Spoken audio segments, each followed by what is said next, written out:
cerréis los ojos, pero antes quiero saber si hay alguien que se agobia cuando cierra los ojos. ¿Vale? Hay algunas personas que si cierran los ojos les entra mucho agobio. Si ¿hay aquí alguno? Vale. Bien. Bueno, pues entonces el ejercicio que vamos a hacer es el siguiente. Luego después, cuando yo lo diga, vamos a cerrar los ojos y vamos a imaginar una serie de situaciones que quiero que vean. Lo que tratamos de demostrar con todo eso es cómo influyen nuestros pensamientos en la forma en que nos sentimos. Y eso lo vamos a hacer de una manera muy palpable. Entonces, lo primero es, ahora cerramos los ojos y quiero que nos concentremos, que busquemos una imagen agradable, un recuerdo bonito que tenemos almacenado en nuestro interior, algo que hemos vivido, que conocemos, algo que hemos visto directamente o en la televisión, o en el cine, una imagen que nos sea agradable, que nos ayude a estar tranquilos, relajados. Tampoco hay que buscar mucho. Esa misma que puede cubrir un poco esas condiciones nos vale. Una imagen nos deja un poco más, una línea más tranquila y más sosegada. Bien. Mantenemos esa imagen ahí en nuestra cabeza y ahora quiero que busquéis en vuestra memoria cada uno una experiencia, una situación que hayáis pasado y que no hayáis contado nunca a nadie. Algo que habéis hecho de lo que no os sentís orgullosos, algo que lamentáis haber realizado una vez en vuestra vida y que, como es algo vergonzante, pues nunca lo habéis contado, simplemente lo habéis callado y lo tenéis guardado para vosotros mismos. Cada uno todos tenemos alguna experiencia que no nos gustaría que los demás supieran y que tenemos ahí guardada en un rincón de nuestra cabeza. Entonces, buscamos esa experiencia, esa situación. Después, cuando abramos los ojos, cada uno vamos a contar a los demás eso que teníamos guardado en nuestra cabeza, que nos da vergüenza, que nos hace sentir mal, y recordarlo. Lo vamos a contar y lo vamos a ver. Entonces ahora quiero que abráis los ojos, nos vais al sitio donde estamos y ahora os digo, antes de que el asunto avance a más, os digo, nadie va a contar esa experiencia.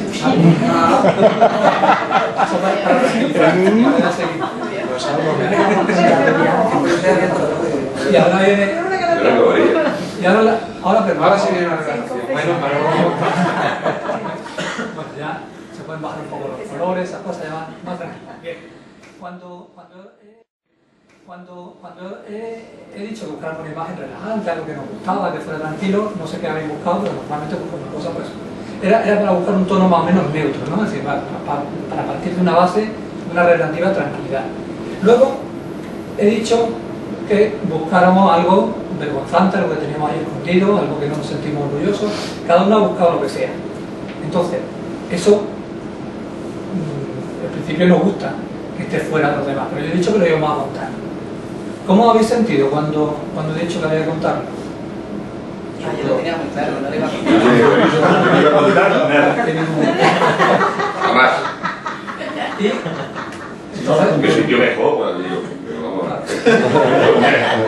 no he contado nunca, lo he contado ahora, porque había que actuar. Yo había pensado en trabajarlo un poco. Bien, entonces en cualquier caso, todos nos hemos sentido afectados por eso. Es decir, en un momento dado, eso ha tenido un peso en la forma en que nos hemos sentido. Nos hemos sentido más o menos enfadados, cabreados, preocupados por esa posibilidad de que saliera eso nuestro que estaba guardado dentro. Entonces, ¿qué diferencia hay desde cuando estábamos en la imagen relajada y tranquila a ese momento? Lo único que cambia es que yo he dicho, buscad eso y lo vamos a contar. Entonces, pero cada uno estaba con los ojos cerrados. Lo único que ha influido es lo que cada uno estaba pensando. Uno piensa, coño, ahora tengo que contar aquella vez que... Entonces, eso hace que a uno se le suban los colores, se sienta... Yo he visto a gente, no es nada malo, he visto a muchos de vosotros subir el color. Y de hecho, cuando he dicho, vamos a abrir los ojos y demás, aquí no se oía absolutamente nada. Nadie ni se movía siquiera. Imagino, claro, teniendo que alguien diga... Esperando que preguntara. Cuéntate. Empiezas tú. Entonces, todo eso nos ha afectado. ¿Cómo nos ha afectado? Nos ha afectado simplemente por lo que estábamos pensando. Lo que nos estábamos diciendo cada uno a nosotros mismos sobre esa situación, porque no estábamos hablando entre nosotros, eso nos ha afectado, nos ha hecho sentirnos de una manera completamente distinta a como estábamos apenas unos segundos antes. Entonces, ¿qué es lo que ha pasado ahí? Ha habido un cambio en lo que nos estamos diciendo. Eso que ha ocurrido hacia la parte negativa, que ha hecho que nos sintamos peor, exactamente igual se puede hacer hacia la parte positiva. Hacia la negativa es más fácil porque solamente hace falta poner a alguien en un compromiso y ya lo tenemos ahí. Pero hacia la parte positiva se hace exactamente igual. Bien. Bueno, entonces ya hemos cubierto esta primera, hemos salvado este primer escalón, y de todas formas, aunque yo he dicho que no hace falta contarlo, si alguien había pensado en la posibilidad de contar algo que lleva adentro como una forma de sentirse mejor, lo puede hacer. Si no hay nadie que quiera, no hace falta. Venga, Manolo, lo hago. Había escuchado que no voy a contar jamás nada. Había escuchado que no voy a contar jamás nada. Primero porque no acabaría. Ahí, el psicólogo americano que inventó todo esto, que se llama Albert Ellis, cuenta que en una ocasión hizo esto con un grupo de gente y dijo, bueno, pues si alguien puede contarlo. Un señor se levantó y dijo, sí, yo quiero contar una cosa. Y una vez iba por la carretera, tuve una discusión de tráfico, me paré y maté a un hombre. Y entonces lo dejé allí tirado, me fui y ya nunca más eso. Entonces, a veces, pero que hay veces que la gente tiene algo dentro y no solamente tiene algo dentro, sino que cuando le dan esa pequeña ocasión siente que le vendría bien contarlo. Entonces, si alguien quiere contar algo, no puede contar aprovechando que estamos y ya se va más descargado. Pero bien, pero está sobre, como he dicho, reestructuración cognitiva. Y estamos hablando sobre el peso que tienen los pensamientos en cómo nos sentimos. Todo eso se hace como un esquema. ¿Podemos pintar en la pizarra? Sí, sí. Entonces voy a pintar aquí una cosa. Si funciona algo. Te explico un poco. Nosotros tenemos cuando... ¿verdad? Sí. Es que una vez cogí un rotulador en una pizarra, empecé a pintar y cuando fui a borrar, esto no borra, pero has cogido un rotulador permanente. Entonces pregunto, ¿no? A ver, primero tenemos una situación primera, que es que Pedro dice que hay que contar esto. Bien, entonces a partir de aquí, cuando esto sucede, ¿qué consecuencias tiene? Que yo haya dicho esto. Esto coloca, ¿eh? Me está llegando ya Pásalo. Bueno, las consecuencias que tiene es que uno puede sentirse tal vez avergonzado,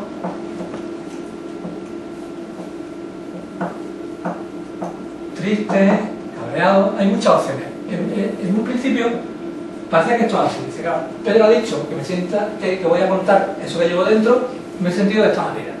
Parece que es así, tan directo. En realidad se sigue desde aquí hasta allí, pero no tan directamente, sino que hay un paso intermedio que es la propia cabeza. Estos son los pensamientos. ¿Qué me he dicho yo a mí mismo? No quiero contar tal, o si llego a saber esto no vengo, o no sé. Hay diversas opciones. Entonces, esto que yo me estoy diciendo, en realidad es lo que provoca que me sienta de esa manera. Entonces, si la situación activadora, todo esto en inglés queda muy bonito porque esto se llama activate situation, esto se llama consequences, esto se llama belief, que son pensamientos, y entonces queda todo con el ABC muy bonito. En español es imposible encontrar una palabra que entre en la B, con lo cual ya queda mejor malagueño. Pero se sigue, pero de todas formas sigue siendo muy ilustrativo el ABC, pues, desde el comienzo a cómo continuamos. Si esta es la situación activadora, si esto no hubiera ocurrido, nada de esto hubiera pasado. ¿De acuerdo? Seguro. ¿Sí? Si no hubiéramos dado estas instrucciones concretas, no hubieran aparecido estas emociones concretas aquí. Vale. Pero todo eso ha pasado por nuestra cabeza. Entonces, realmente, donde está la responsabilidad de cómo nos hemos sentido es en nuestra propia cabeza. Si yo, en vez de tener estos pensamientos, hubiera tenido otros, me hubiera sentido de otro modo. Y esos pensamientos estarían en la misma situación. A veces, cuando nos sentimos mal, pensamos que tenemos que cambiar. Si me siento mal, si me encuentro agobiado, si me encuentro tenso, si me encuentro... ¿Qué intentamos? Decir, bueno, el próximo día, en vez de salir con la hora tan justa, me voy a levantar antes. Y a veces uno se levanta antes, cuando llega al trabajo sí llega igual de agobiado. ¿Por qué? Pues porque a veces el problema no está aquí. Esto solamente es la situación que lo activa. Pero si los pensamientos siguen siendo los mismos, el resultado seguirá siendo el mismo. Esto es una gran noticia porque esto lo podemos cambiar. Esto es una cabeza. Es nuestra propia cabeza. Y nuestra propia cabeza no es algo que naciera así. Es una cabeza que se ha ido formando. Cuando veníamos para acá comentábamos en el coche cómo realmente cuando uno nace lo que hay en su cabeza es nada. De hecho se le llama a esa forma de concebir el mundo, se llama modelo de tabula rasa. Tabula rasa en la que no hay nada. Nuestra cabeza es un ordenador vacío que viene con 10 reflejos básicos con los que sobrevivir en los primeros días. Nada más. Nada más. Cuando nacimos ninguno teníamos tendencia a esto ni aquello, a nada. Pues no teníamos nada en nuestra cabeza. Estaba completamente vacío. Eso es una gran noticia porque todo lo que tenemos dentro de nuestra cabeza son cosas que han ido entrando desde que estamos vivos. Son cosas que hemos aprendido de una manera buscada o no, de una manera consciente o no, pero todas son cosas que hemos aprendido. Todo lo que tenemos en nuestra cabeza lo hemos aprendido. Y si lo hemos aprendido en un determinado sentido, si creemos que en algún momento nos está perjudicando, nos está haciendo sentir unas consecuencias negativas, esos pensamientos son cambiables. Porque lo mismo que entraron de una forma, podemos revertirlo. Podemos hacer que cambie. ¿Qué es lo que hace que nuestra cabeza funcione de esa manera?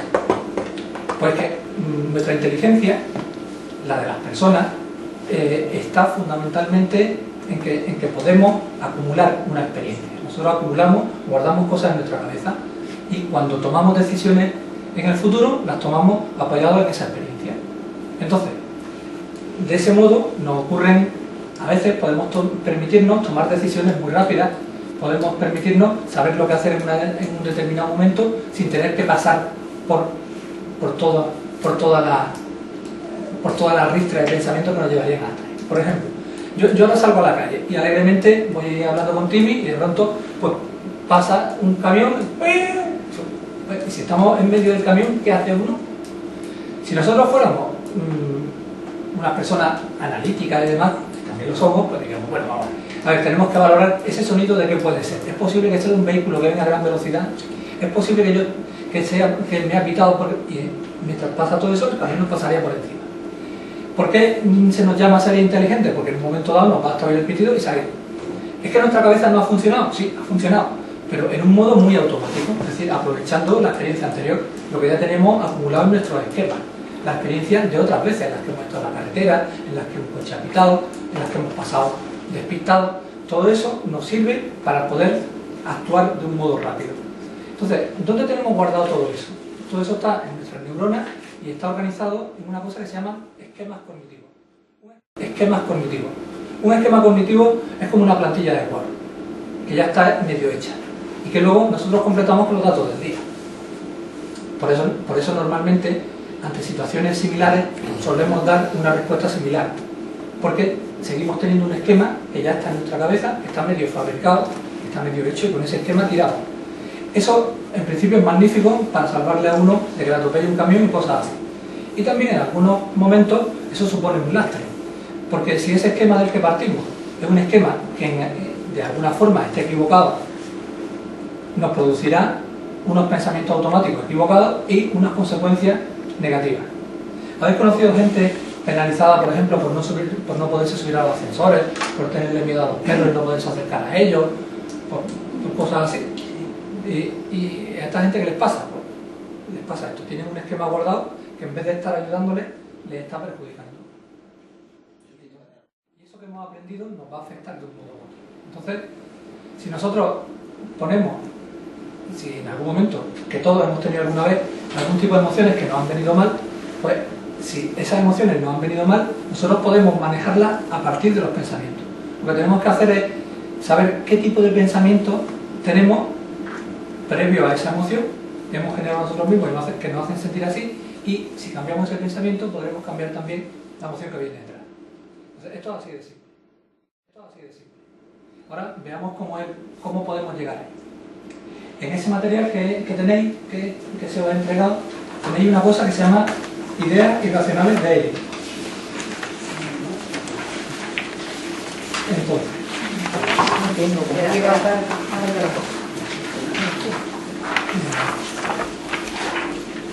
¿tenéis la idea irracional de Alberelli? Bien. Esta idea, este Alberelli es del mismo Alberelli que hablaba antes, de un americano muy listo, que inventó todo un sistema de terapia cognitiva. La terapia cognitiva o cognitivo-conductual es una terapia, es un sistema de tratamiento que consiste en influir sobre las emociones a partir de los propios pensamientos. Bien, entonces, esas ideas que recogió ahí son de las ideas centrales que mucha gente tiene guardadas en su cabeza y que tienen que ver con que a veces las cosas nos vayan mal, con que nos sintamos mal, con que estemos estropeados. Entonces, ya veréis como todos, en mayor o menor medida, tenemos algo de esa idea, tenemos algo de eso en nuestra cabeza. Lo que vamos a ver ahora es cómo podemos, cuánta influencia, cuánto peso de cada una de esas ideas tenemos nosotros mismos de esto. Entonces, yo voy a ir leyendo la idea y quiero que cada uno le asigne una puntuación a cada una de esas ideas entre 0 y 10. Eso no hay que decirlo ni comunicarlo, simplemente para que cada uno luego sepa realmente cuánto juega en su cabeza cada una de esas ideas. Bien, veamos la primera. Dice, es una necesidad para el ser humano adulto el ser amado y aprobado por prácticamente cada persona significativa de su entorno. ¿Se puede vivir sin el amor de los demás? ¿Sin el cariño de los demás? ¿Sin la aprobación de los demás? Teóricamente sí, pero ¿y en la práctica? Aquí todos hemos venido vestidos, peinados, lavados. Si nos importara nada lo que opinan los demás, a lo mejor hubiéramos venido conforme hemos salido de cama, ¿no? Porque realmente nosotros hemos dormido de la manera que hayamos dormido y no nos ha hecho falta ponernos una seriedad de eso que luego nos hemos puesto. Nos la hemos puesto porque nos vamos a encontrar con otras personas. Entonces, todos tenemos alguna influencia de esa idea. Pero ¿cuántas en concreto? Es decir, hay gente que es tremendamente dependiente de la opinión de los demás. Hay gente que no puede seguir adelante si no tiene la aprobación constante de los demás. Hay gente incluso que pregunta constantemente, oye, ¿y esto crees que lo he hecho bien? ¿Y esto qué te parece? Entonces, se pregunta una y otra vez. Entonces, se trata de medir cuánto peso tiene esa idea en vuestra forma de comportar habitualmente. Pensar en una puntuación que darle entre 0 y 10. 0 sería que la idea no tiene nada que ver con mi forma habitual de pensar, y 10 sería que coincide totalmente, es decir, que la asumo total y completamente. No estamos hablando de qué es lo que creemos que se debería pensar, sino lo que de hecho pensamos. Bien, ¿tenemos una puntuación para eso ya? Vayamos a otra, la segunda. Para considerarse a uno mismo valioso se debe ser muy competente, suficiente y capaz de lograr cualquier cosa en todos los aspectos posibles. Parece un poco exagerado, ¿no? Pero hoy día vivimos así. Es decir, ¿qué somos si no tenemos éxito en nuestro trabajo? ¿Cuánto importante es para nosotros poder demostrar que somos capaces de hacer algo? Cuando se habla de algo, no tiene que ser el trabajo, puede ser, sí, pero no se haya planteado como objetivo. Cualquier otra cosa, claro. El trabajo es una fuente en la que esta idea normalmente tiene una aplicación muy grande, pero esto se extiende a más cosas. Claro. Muchas veces estamos a lo mejor en casa y tenéis hijos, algunos por lo menos, puede que los tengáis. Hay otros que son de edad más joven, a lo mejor no los tienen, pero algunos tendréis hijos.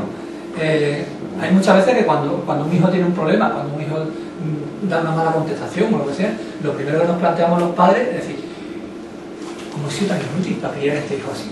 ¿Cómo me ha podido a mí pasar? Es decir, lo que estamos haciendo es atacarnos con esta idea número 2 a nosotros mismos en cuanto a que no hemos sido buenos padres, no hemos sido capaces de... En las consultas del psicólogo, cuando traen niños con problemas, eso es una constante, es decir, el 99,9% vienen preocupados por eso. Es que yo creo que no lo he hecho bien como padre, es que creo que nos hemos equivocado en la forma en que hemos educado a este hijo. Entonces la gente viene penalizada por esta idea, por una idea número 2, es decir, es que no he sido lo suficientemente bueno como padre.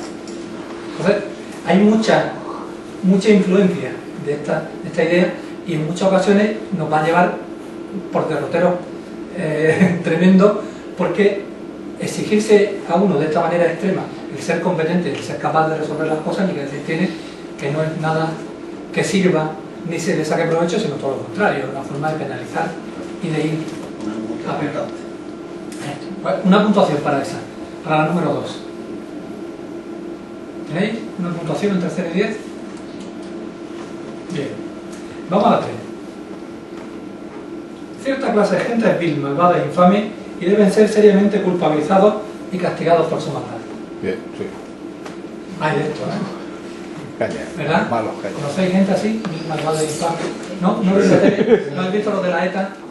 Yo creo que la gente por naturaleza no es el de Córdoba. Sí, ya sé. Pero Cierta clase hay cierta clase de gente que es vil, malvada e infame. El padre de los niños esos, por ejemplo, ¿no? Director del banco. Bueno, eso es mucho más. Rajoy. Comparado.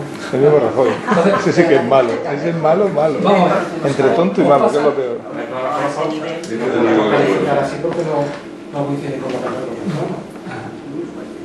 Si no coincide con lo que nosotros pensamos o esperamos de ellos, lo podemos calificar líder, malvado.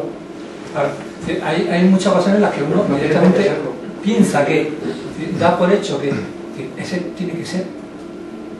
Vamos a ver, si estamos en un partido y todos conocemos a alguien Maquiavelo, es donde más hay, yo creo, donde más vienen los Maquiavelos, o sea, eso está clarísimo. Mejor no son, pero son Maquiavelos, coño.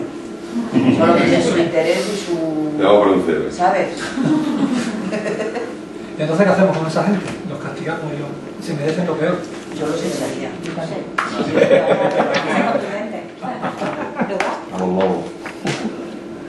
Bueno, bien, bien. No, O sea, además con las normas que se tienen, sé que se puede hacer, o sea, no es que quieras tú mal, yo no quiero mal para nadie, pero no me digas que no...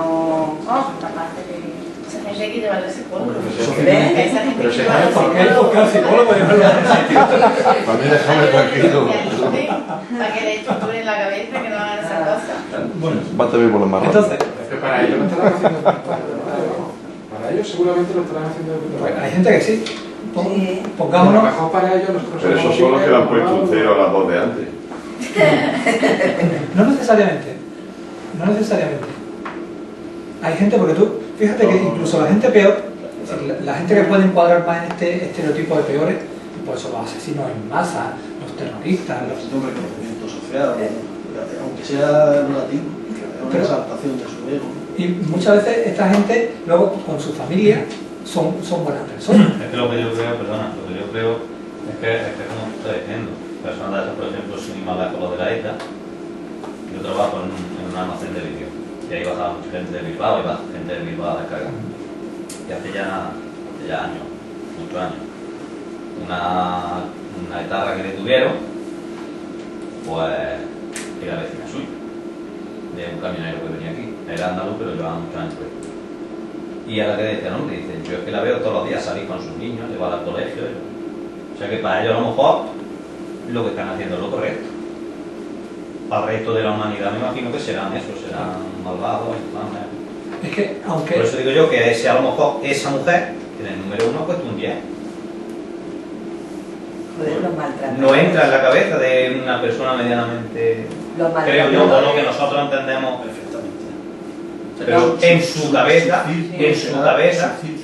claro. Claro, si es que tiene esa necesidad. Claro. Es que en una cabeza normal no entra que se ponga una Ah, bomba en ese donde tipo van a de pasar círculos más muchísimo cerrados. y por la mañana le estás dando Lleva el razón. desayuno a tu crío con 4 años. Pues así son la mayoría de la gente que pone bombas. Claro. Claro, Sí. claro, por eso digo que esa es la mayoría. Así son los torturadores de la dictadura. Esos son así. El niño del pijama de rara. Sí, son así, no son gente mucho más distinta. Pero bueno, esta idea iba porque valoremos hasta qué punto muchas veces de forma automática aparecen este tipo de pensamientos, aparecen estas cosas, ¿no? A veces cuando uno está en casa y empieza a gotear el techo, y dice, bueno, ¿esto qué? Son los vecinos de arriba que tienen. Y sube, oye, me están goteando las cosas, pues no lo habíamos dado gente. como uno se va a dar cuenta, son unos cabrones, lo han hecho a propósito. Y uno en ese momento está convencido de que eso es así, de que ese tío lo ha hecho a malas ideas. Uno se lo imagina con el grifo abierto y dice, mira, se va a joder, se va. Entonces, y en ese momento uno sería capaz de filmar que eso es exactamente así como a mí me está viniendo. Entonces, todo eso viene en un pensamiento automático generado a partir de esquemas, y como es un pensamiento automático, los pensamientos que llegan a nuestra cabeza, que aparecen sin que los hayamos buscado, sino que salen ellos solos, eso automáticamente los damos por buenos y válidos. Siempre. Nunca nos discutimos los pensamientos que surgen de forma automática. Entonces, surgen sobre esta idea y sobre otras muchas. Surgen esos pensamientos y los damos por buenos. Y si los damos por buenos, nos hacen sentir como si las cosas fueran así como las estamos diciendo. Y cuando uno siente que la persona que tiene arriba es un cabrón que está dedicado en cuerpo y alma a amargarte la vida, pues te sientes tan mal como te sentirías si todo eso fuera así. Como si efectivamente tuviera una persona dedicada íntegramente a joderte la vida. Y te sientes tan mal como eso. No es que te sientes como si, es que te sientes así. Y por eso la forma en que nosotros nos hablamos y nos decimos cosas a nosotros mismos, por eso es tan importante. Y por eso se pueden conseguir tantos beneficios si uno mete un poquito de cuña en esos pensamientos y le hace ir por otro lado. Bien, bueno, vayamos, tenéis una puntuación para 3, vayamos a la 4. Esta es acojonante. Es tremendo y catastrófico que las cosas no vayan por el camino que a uno le gustaría. Ahora, puede parecer que es una idea muy lejana. ¿Cuántas veces cuando lo han llamado y nos han dicho, no, esto no puede ser, esto no es otro? No, joder, hay que ver. Me han dicho una putada tremenda. Entonces parece que el mundo se va a venir abajo y luego, a lo mejor analizándolo más fríamente, más tranquilamente, al cabo de unos días, bueno, tampoco fue para tanto. Pero en ese mismo momento parece que las cosas han llegado a un derrotero tremendo. ¿No habéis pasado por ese catastrofismo? Esto ya no va a haber quien lo arregle, esto ya. De pronto llega a una casa y dice, oye, ¿le diste a grabar al DVD para cuando empezara? Ay, no me acuerdo. Joder, ahora ya he perdido todo, ya no puedo seguir esto, ya. Entonces se monta toda una catástrofe, toda una desgracia a partir de un hecho que no es tan... Realmente el hecho es lo de menos, porque el hecho está en la A, pero lo importante es la B. Y si nosotros en la B nos estamos diciendo que el hecho es tremendo y catastrófico, ni un tsunami podría ser tan terrible. Pero nosotros ya nos estamos sintiendo así de mal. ¿Por qué se adquieren enfermedades mentales? Bueno, de eso vamos a hablar ahora después. Y yo te lo discutiré ahora después. Esa está... ¿Vamos a reclutar a alguien? Esa está un poco más. Pero sí es cierto que cuando damos una visión muy catastrofista, nos estamos sintiendo, tenemos un desgaste como si realmente estuviéramos en esa situación catastrófica. Bien, vamos a la 5. Esta le ocurre a alguna gente, es que lo ven las desgracias fuera. La desgracia humana se origina por causas externas y la gente tiene poca capacidad o ninguna de controlar sus penas y perturbaciones. No sé si os pasa a vosotros, pues lo conoceréis. Y si no os pasa, conoceréis seguro a alguien que piensa de esta manera. Gente que cuando las cosas van mal, siempre la culpa está fuera. Claro, es que vinieron, es que me dijeron, es que me obligaron, es que me llevaron, es que me hicieron. Y entonces siempre se encuentra fuera de uno mismo la responsabilidad de lo que ha pasado. ¿Os suena eso? De hecho, si rebuscáramos, a todo el mundo le podríamos encontrar por lo menos un cachito de esta idea, se lo podríamos encontrar a todo el mundo. Y hay gente que no lo más. Cada uno tiene lo que sea. Si busca fuera, echar la mano fuera, no es el responsable. Lo que quiero decir es que a lo mejor un puntito en alguna vez se puede pensar en una situación. Todo el mundo tiene cabrón, te da algo. Ya, pero si la puntuación es para ver si es como nosotros pensamos. Eso es así. Te pongo un lado. Alguna vez habrá pasado. Por esa anécdota, y eso es lo que te eso. Bien, vamos ahora a lo peligroso. La número 6. Si algo es o puede llegar a ser peligroso o atemorizante, uno debe preocuparse terriblemente al respecto y recrearse en la posibilidad de que ocurra. Vamos a ver. Esto es un frigorífico a punto de romperse en casa. Tú verás que el frigorífico se va a romper seguro antes de... Tú verás que se va a romper. Entonces, cada 2 por 3 abrir la puerta y tú tú verás que se romperá, seguro, antes de que se romperá, y bueno, no se rotura. Pero sigues comprobando una y otra vez. Entonces, uno no solamente cree que algo puede ser peligroso, sino que además se recrea en ello, y lo busca, y lo mantiene en esa posibilidad terrible de que eso llegue a ocurrir. Eso es lo que le pasa a la gente que tiene alguna fobia, es lo que le ocurre, y por eso están siempre tan vigilantes. Si conocéis gente que le den fobia a los perros, o lo habéis sufrido personalmente, o lo sufrís, la gente que tiene problemas con los perros salen a la calle y salen así, buscando perros. ¿Ves lo que te digo? Hay perros por todas partes. ¿Dónde? Allí hay uno. ¿No? Aquel señor que va a llevar, aquello que lleva es un perro. Es un perro, no me había dado cuenta, claro, pues hay un montón. O sea, no va a ser del mundo. ¿Qué? No va a ser del mundo. La gente la convence de que le va a pasar algo a alguien y todo el mundo piensa en esa dirección y al final le pasa por cojones, ¿no? Si no va a pasar alguien, hace la cercadilla. Claro, si uno está pendiente a que suceda eso malo, realmente eso malo llega a suceder y uno lo encuentra por todas partes. Entonces, esto, que la fobia se da de una forma tremenda y exagerada, también a pequeña escala a veces nos ocurre, ¿no? Uno está esperando y dice, no, verás, el compañero de trabajo se me la va a jugar, seguro me la va a jugar, y está uno todo pendiente, nada más que a ver si te la juega. Todo esto, el anticipar algo negativo, tiene además un problema, y es que si uno cree que sucederá algo negativo, siempre sucede. Porque los planteamientos negativos normalmente los hacemos en general, es decir, no lo hacemos concretamente, no decimos, yo sé que el próximo martes a las 4 de la tarde, cuando sea la reunión con el jefe, a las 4:18 habrá dicho algo malo de mí, en el sentido de que no he hecho los planes financieros del mes que viene. No hacemos esa predicción, sino decimos, este tío me la va a jugar. Ya cualquier cosa que me haga, ¿lo ves? Ya vaya razón. Al final me la ha jugado. Entonces, porque las predicciones negativas normalmente son muy generales. Entonces, cualquier cosa que haya en ese sentido sirve para confirmarla. Eso es una forma en la que nosotros nos ponemos zancadillas a nosotros mismos. Porque suponemos que alguien nos va a hacer, nos va a decir, nos va a ocurrir algo malo, y luego cualquier cosa que interpretemos, claro, a lo largo del día, todo no va a ser siempre de signo positivo. Siempre aparece algo que no es tan bueno y ya inmediatamente decimos, pues ahí está. Eso es. Entonces ratificamos nuestra idea y se nos queda más fuerte todavía marcado nuestro esquema cognitivo ese área, con lo cual tenemos más posibilidades de llegar otra vez. Bien. Una que a veces es consecuencia de la anterior, la 7, a veces consecuencia de la 6, dice que es mejor evitar que afrontar ciertas responsabilidades y dificultades en la vida. Siempre es mejor dejarla correr, ¿no? Hay un problema, pues ya está. Lo dejamos correr y listo, ¿no? Yo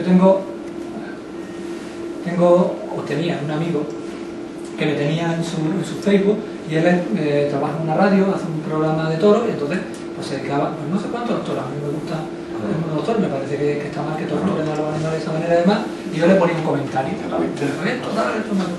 Entonces, un día, ahora, llévate un papelito. Entonces, un día pone un comentario sobre empieza el programa de toros, no sé cuánto y tal, y por favor, todos los que sean contrarios a los toros, que no publiquen nada, ningún comentario en contra. Entonces, y como ayer seguía poniendo comentarios, pues yo quería comentar. Y puse, pues, ¿y por qué no? Y bueno, pues lo que tienes que hacer es que no lo pongas, pero si aquí pone comentar, pues yo comento. Entonces, al rato entré y había borrado mis comentarios. No, claro, pues yo me enfadé, pues le puse otro. Entonces, ¿qué ocurrió? Al rato había vuelto a quitar mi comentario, yo le mandé un mensaje privado, al rato entré y ya me era amigo de él. Ya me había borrado. Entonces, ¿qué es lo que ocurría? Lo estoy contando, es decir, probablemente también podría contar algo mío similar, pero bueno, en este caso es de otra persona, pero estaba intentando evitar el hablar conmigo. Tanto es así que yo luego le mandé un mensaje de despedida y todavía no me lo ha contestado, esto hace ya 2 años. ¿Sí? Porque no quiere, es decir, no quiere enfrentarse a una situación que puede ser, no sé, pues probablemente la evalúa como negativa, como de enfrentamiento. Entonces, ¿qué hace? Directamente la evita. Entonces le da el botón de borrar y listo, le da el botón de quitar como amigo y listo. Y no está afrontando la situación. Entonces, digo, como antes, todos, en alguna medida todos pasamos por ahí, alguna vez todos estamos en ese punto, ¿no? en el que a veces pues intentamos evitar. Sí. A mí me ha pasado eso al contrario. Yo he sido la antitaurina. Un amigo era taurino, me escribió y me dio mucha rabia porque yo pongo siempre cosas antitaurinas. Y entonces el otro me escribió, pues sí, porque a los toros, porque vosotros coméis carne, porque no sé qué. Y ya le había dicho 2 o 3 veces que no. Entonces yo cogí Marte y le dije, fuera. Y lo eliminé. Lo eliminé de mi vida, por así decirlo. Eso es evitar, supongo, ¿no? ¿O qué? Por lo general, sí. Es decir, si no tiene otra manera, es decir, si pasa como con mi amigo Francis, que han pasado 2 años y pico y todavía no le he visto el pelo siquiera, pues sí. Era evitar porque realmente no ha habido otra manera. Es decir, hay veces que esto es una forma complementaria. Es decir, que tú primero empiezas y lo eliminas y luego ya... Yo ayer eliminé de mi Facebook a una señora de una asociación que se llama AMARE, Asociación de no sé cuánto de Artritis Reumatoide de Málaga, que escribe todo seguido, escribe unos tochos tremendos, de 8 o 10 líneas, 15 líneas, y no pone ni una coma ni un punto, nada, todo seguido. Y yo llevo soportando esto, bueno, soportando, pero tampoco tanto, pero bueno, pero yo he leído sus mensajes durante 1 año y medio, 2 años, algo así. Y ayer ya, pues me harté, dije, bueno, esta señora no va a escribir un punto en la puñetera vida, yo al fin y al cabo no estoy ganando nada con leer los mensajes que ella dice, porque realmente a mí tampoco me aportan mucho y porque tengo yo que estar toda la vida pasando por esto. Pues le mando un mensaje y dije, pues siento mucho, llevo mucho tiempo leyendo, lamento muchísimo que no haya puesto en un solo punto y demás, pero ya me resulta y la despedí. Punto final. Ya está. Es decir, entonces es un sistema en el que por lo menos dice algo, ¿no? no te ha ido completamente. Sí, soy taurino. Bueno. Y con respecto al punto este, Me también gusta con depende la de la vaca, importancia que tú le das al tema. Bueno. Depende de la importancia, de la escala de valores, la importancia que le das. Sí, sí. Si quieres evadirlo o no quieres evadirlo, si para ti es un problema que no... Es que Los padres, los que tenemos hijos, pues tenemos 300.000 problemas cuando son pequeños, que dicen, son cosas de chiquillas, vamos a dejarlo correr. ¿Quién me ha hecho eso? Eso no es evadir un problema, eso es darle una prioridad a un problema o valorar un problema. sí, pero diferenciamos, ¿cómo te llamas tú? Pedro. ¿Qué es? Curante. Yo es que os preguntaré el nombre 27.000 veces porque soy negado para recordar nombres. Pues. Pero es que hay 2 tipos de evitación, por lo menos, que podamos clasificar. Es decir, hay un tipo de evitación que es este que está aquí descrito, que es en el que lo que uno intenta es dejar el problema a un lado y no tener que pasar por él. Y hay otra forma que es la evitación activa. En la evitación activa lo que se hace es aplazar el tomar una decisión o el enfrentarse a algo porque uno cree que si lo hiciera en ese momento no lo iba a hacer bien, no lo iba a hacer con todo el resultado. Y entonces aplaza eso a la espera de estar en mejores circunstancias para meterte en ella. Entonces, la evitación activa, en principio, en general, no tiene ningún problema, no está contraindicada para nada. Lo que por lo general viene mal es evitar los problemas en vez de afrontarlos, por lo general. Es decir, tratar de no meterse en ellos para no... Pero sin embargo el sistema de evitación activa, es decir, el de aplazar para en un mejor momento poderse meter en ellos, ese no tiene ninguno. O sea que toda la evitación no es mala, solamente si se hace con una estrategia única de defenderse de algo sin llegar a entrar. Bien. La número 8, ya que estamos en las 6, 7 y 8 están relacionadas entre ellas. Se depende de los demás y se necesita alguien más fuerte que uno mismo en quien confiar. Bueno, este es el de la dependencia. Bueno. Hay personas que son muy dependientes y que no pueden funcionar si alguien no les guía, les dirige. Yo recuerdo en más de una ocasión yo he tenido que decirle a algún paciente, decir, bueno, yo normalmente, en contra de lo que dicen todos los manuales sobre tratamiento de pacientes, yo normalmente doy mi número de móvil a los pacientes para que si les ocurre algo me puedan llamar. Y la verdad es que no me ha ido mal por lo general. Pero sí es cierto que pacientes que tienen una cierta tendencia a hacerse dependientes, pues entonces yo a veces le he dicho a algún paciente, cuando le he dado mi número de móvil, le he dicho, oye, y si me llama para resolver cosas que tú puedes defender por ti mismo, pero que llamas para que lo resuelva yo te diré, oye, lo siento mucho, ya hemos hablado sobre esto, no te lo puedo atender ahora, y colgaré. Y no te lo tome a mal, porque es una forma de evitar, porque el peligro que tiene darle el teléfono a esto es que alguien se te pueda enganchar, es decir, que alguien pueda constantemente llamar y decir, oye, mira, es que estoy en una disquisición terrible entre si sería mejor que cambiara la cerradura de mi casa o no, porque me he encontrado otra. Y entonces tú le das una respuesta, no te llama, oye, mira, es que estoy pensando que realmente mi vida no sería igual si... ¿Tú qué opinas de...? Entonces, eso no es bueno. Es decir, hay gente que pueden volverse muy dependientes. Entonces, si alguien les da pie para engancharse, entonces más todavía. ¿Cómo podemos? Tenemos que ver aquí, lo que tenemos que valorar es en qué medida nosotros somos dependientes. Es decir, realmente a veces estamos dependiendo de lo que diga otra persona. Pero Bien. Eso hasta cierto punto es casi normal, porque siempre tú vas pidiendo la experiencia de otro. En cualquier campo, Hombre. el conocimiento te hace apoyar a otro tipo de personas que te pueden ayudar. Hoy día todos necesitamos de otras personas, porque todos no podemos dominarlo todo. No somos primos hermanos de Dios, nada de eso. Claro, todos necesitamos que el carnicero nos corte la carne, porque si nosotros la montáramos en nuestra casa no nos quedaría igual y necesitamos mucho apoyo. Pero esta idea se refiere a cuando cuestiones que podríamos resolver por nosotros mismos las hacemos en función de otro. Solamente las hacemos en función de lo que el otro diga. Bien. A veces lo que necesitas es simplemente una confirmación de que lo que tú estás pensando es lo correcto. que ya alguien te diga más o menos, sí, va más tranquilo hacia la dirección que le des planeado. Pero eso no es más de doble filo. Claro, porque puede ser al través. Eso también viene relacionado con la primera, ¿no? La dependencia de las demás, del entorno, de la aprobación. Sí. Ahí hay un equilibrio que mantener, ¿no? Entre lo que te permite ir bien o no. Bien. La número 9 dice: la historia pasada de uno es un determinante decisivo de la conducta actual, y algo que ocurrió alguna vez y le conmocionó debe seguir afectándole indefinidamente. Es decir, hay gente que se autotraumatiza y se quedan pillados en algo que les ocurrió una vez. Que quedan.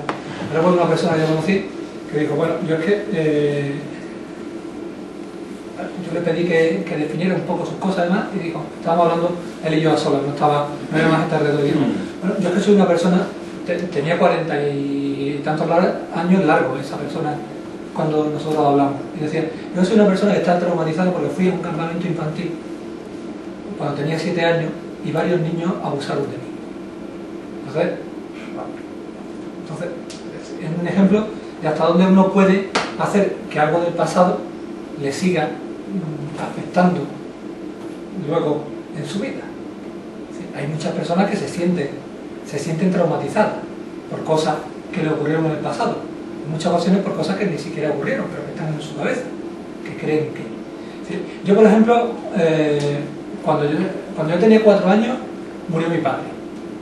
Eso fue en el año 68, pero yo ya soy mayorcito, es decir, en un momento en el que no tener padre era un cierto estigma, ¿no? O cosa que marcaba. Yo me he sentido durante muchos años, mientras yo crecía, yo siempre me sentí marcado por eso, marcado por esa experiencia de ser huérfano, ¿no? De no tener padre.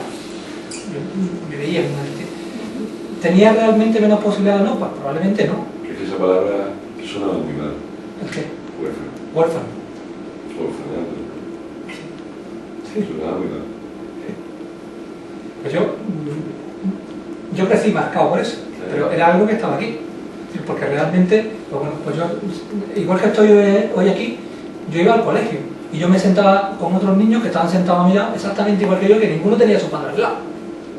De hecho, pasaban los años y yo, de la inmensa mayoría de mis amigos, yo ni siquiera llegué a conocer a sus padres. Es que la mayoría no tenía. Entonces, todo eso se había generado en mi cabeza, pero realmente no había un elemento tan distintivo, ¿no? Pero a veces nos sentimos marcados por el pasado, sentimos que eso deja. Hoy día, que ya es muy frecuente, porque la gente cuando le va mal con una pareja, pues la deja y demás, también ocurre con frecuencia que la gente se siente marcada por esa experiencia, ¿no? Que sienten que a pesar de que a lo mejor pues, rompieron su matrimonio hace no sé cuántos años, todavía se sienten marcados por eso, por esa ruptura, por esa persona. Bien. Entonces, ¿tenemos una puntuación para esa? ¿Para las 9? ¿Quedar? Bien. Vamos a la 10. Uno debe sentirse muy preocupado por los problemas y las perturbaciones de los demás.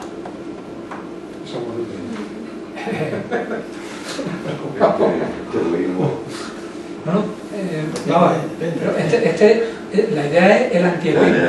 Es cuando uno está permanentemente preocupado por las cosas que le ocurren a otros, como lucha de otro. Oye, perdona, ¿y eso que yo te he hecho, te habré hecho daño? ¿Te habré hecho? No te habrá afectado, no te habrás quedado. No.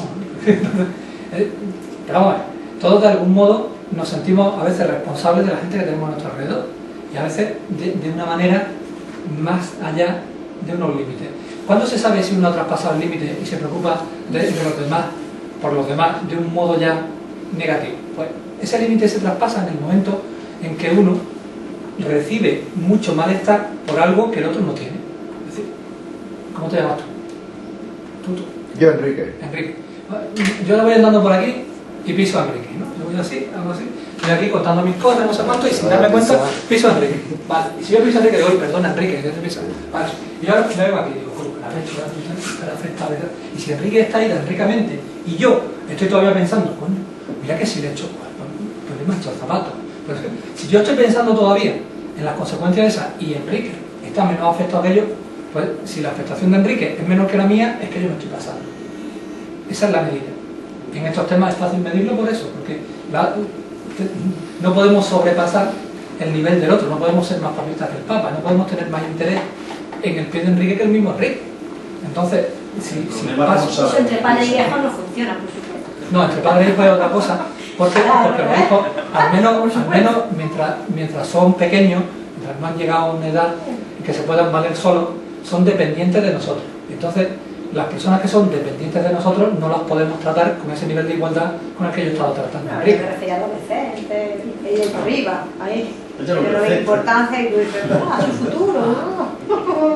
Lo que quiero decir es que el equilibrio eso nunca lo podrás determinar. Casi se trastuca. No lo podrás determinar porque tú nunca sabrás lo que tienes. Bueno, si me ve el pie colgando... pero no pasa nada. Pero si ya estoy viendo a él en condiciones de aparente normalidad y yo sin embargo sigo preocupado, ¿no habéis metido nunca la pata? Tú puedes estar en el punto 3 de pensar que de que cierta clase de gente es bien malvada y te ha pisado lo que has hecho, tío. Yo lo veía venir. Ya lo veía venir. Yo cuando se levanta, digo, cuidado con Por eso este. digo que la importancia de medir las cosas es un poco relativa. Pero todos hemos metido la pata alguna vez. Pero ¿cuánto tiempo te dura el malestar por haber metido la pata con alguien? Yo tuve una metedura de pata muy curiosa. Porque yo estaba dando, entonces impartí un máster en psicología clínica y teníamos, bueno, lo hacemos con un grupito reducido de alumnos y demás. Entonces, en una de las ocasiones teníamos una sala donde nos reuníamos, donde tomábamos café, donde hacíamos un poco de descanso.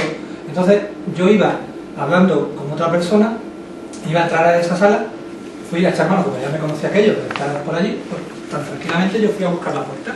Y fui a buscar la manija de la puerta, y hice así, pero no era la manija de la puerta, era la teta de una luna.